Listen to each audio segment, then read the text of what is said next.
That's insane. I didn't know they made vinyl back in the Confederation. So our house is 159 years old. It was built before Confederation.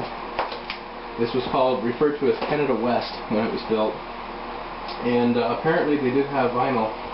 Actually, of course, obviously this wouldn't have been built, but this is 4 layers of vinyl that I'm finding, all different types here. Then we're down to the wooden floor, because of course we're putting in new flooring. This is the last thing to do in this hallway, except for a few touch-ups. So I have a friend coming over tomorrow to do it. You know, we might even do a how-to video on that. I'm sure he won't mind, because he knows how to do it. We might do that. That'd be a nice idea. So we'll do that as we're going through the day. But in the meantime, I'm pulling up all these, this is ancient. I see the pattern on it. Oh yeah, that'd be like 20s, you know, maybe even 1900s sort of look. This house went through some major renovations around that era. You know what it looks like? It's made to look like one of those old-fashioned rugs. Yeah, they were pretty popular in their day too, right? Those old things. So I was hoping to find like a treasure map or something. But what we think, see, this house went through a lot of major, that window, I did a video before. If I find it, I'll put it up. But that window was not actually here when this house was built. I found a picture from 1915, and that window wasn't there. It was just a flat roof on this house.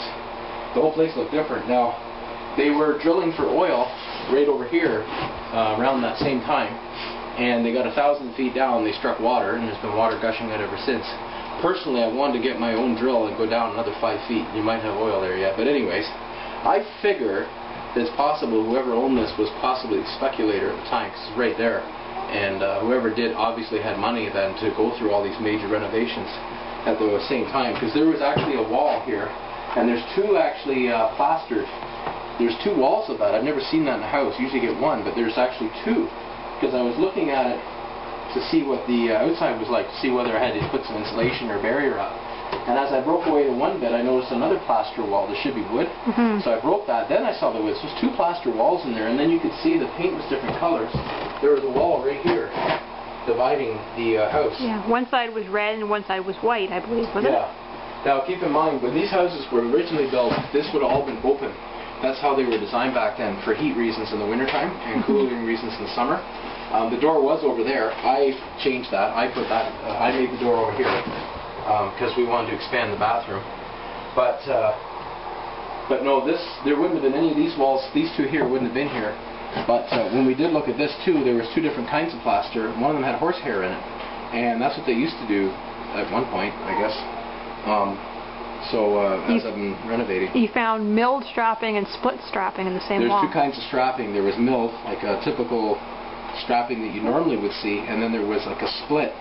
Like it was like they took flat pieces of wood and ran them through some kind of a splitting machine that would make it all split to put the plaster on. But no, this house has been like renovated and re-renovated. I mean, 160 years almost. I mean, how many generations have lived in this house? And I'm sure at this point, at least, I won't be the last. Our neighbors across the road owned this house in the 80s, and he was always going to bulldoze it and build a new one. He never did. But to me, it's kind of neat to own a piece of history. Like, to think that people were living in this house before there was even Confederation, like it was still Canada West. This was just shortly after Upper Canada and Lower Canada. This would have been called Upper Canada, right? Yeah. Sorry, my geography, I'm a little tired right now. But anyways, yeah, I mean, it wasn't long after that. But when you think of 1850, which is when the house was built, look at all the things in history that have gone by with people living in this, you know, single family house type of thing. Wow, a lot of things. But anyways, through the Depression, you know, First World War, Second World War, all that stuff, Kennedy, everything, you know, people were living here. But you know what? For people that live in Europe, my subscribers, I bet this is nothing. Like to have a house built in 1850, I mean, some of these buildings in Europe go way back, I imagine. Hey, like some of these stone buildings, you know. Look at the house that's where Mozart lived, or was born, or whatever. They have I saw a museum, they have a house there.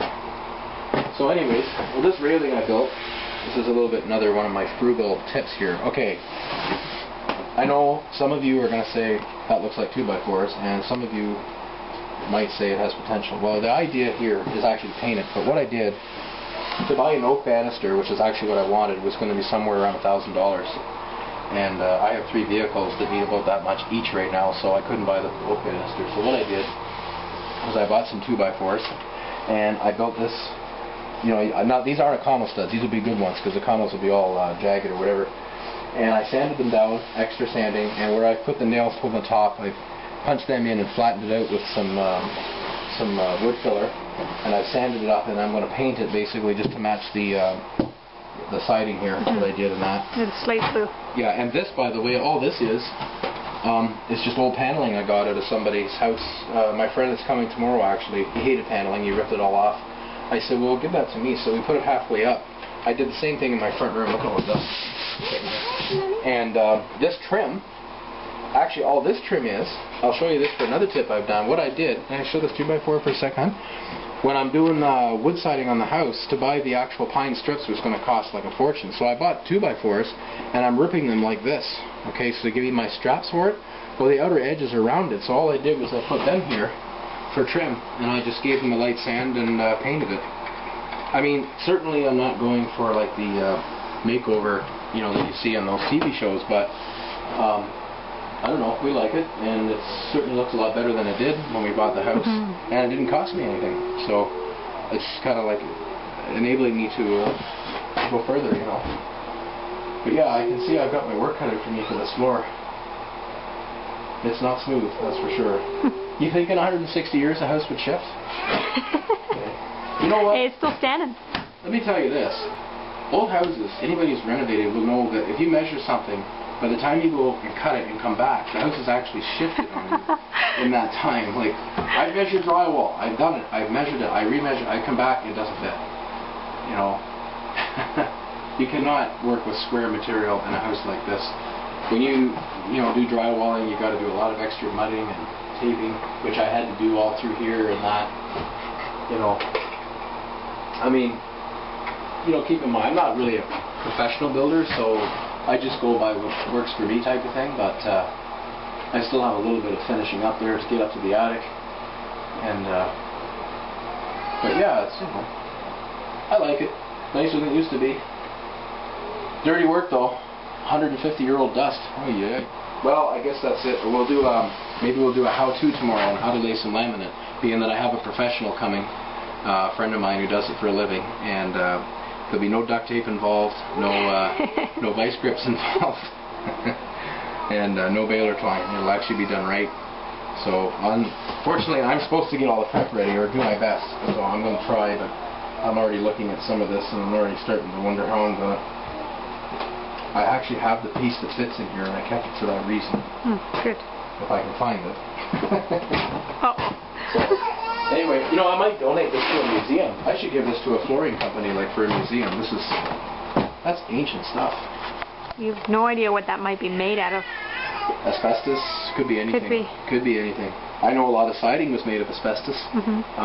Some people may not be aware of that. Insulation, by the way, too, if you have an older house. Actually, our friend there, when he was over helping you put the old carpet down on top of this stuff a few years ago, was warning you about asbestos and this stuff, not to be careful when you were ripping it up. Was he? Yeah. Because, like, not to let it powder. Oh, yeah. Yeah. Okay. What you're saying is I should have had my mask on. Yeah. All right.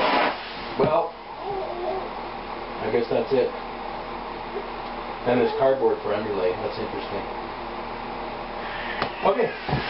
Well, we found it for ceilings and walls in here, too. Yeah, from the old brewery that was in town. I found all the boxes for a brewery that's long gone since been out of business. Somebody went up.